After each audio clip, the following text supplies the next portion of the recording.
नमस्कार, आवाज इंडिया में आप सभी का स्वागत है। मैं हूं सीमा। महाराष्ट्र सरकार के एक ताजा फैसले ने राज्य में शिक्षा और भाषा को लेकर सियासी हलचल तेज कर दी है। नई नीति के तहत अब शैक्षणिक वर्ष 2025-26 से मराठी और अंग्रेजी माध्यम के स्कूलों में कक्षा 1 से 5 तक के छात्रों को सामान्य रूप से हिंदी तीसरी भाषा के तौर पर पढ़ाई जाएगी। हालांकि सरकार ने स्पष्ट किया है कि यदि किसी कक्षा में कम से कम 20 छात्र किसी अन्य भाषा को सीखना चाहते हैं तो उन्हें हिंदी से छूट दी जा सकती है।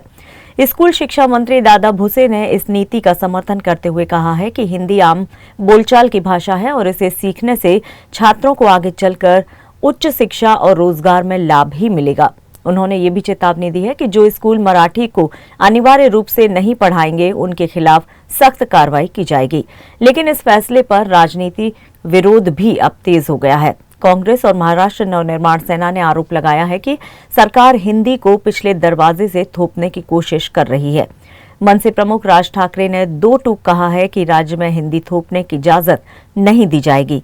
वहीं मुख्यमंत्री देवेंद्र फडणवीस ने सफाई देते हुए कहा है कि हिंदी की अनिवार्यता अब हटा दी गई है और छात्रों को कोई भी भारतीय भाषा चुनने की स्वतंत्रता दी गई है। उन्होंने पूरे विवाद को अनावश्यक बताया और इसे लेकर विपक्ष पर राजनीति करने का आरोप लगाया।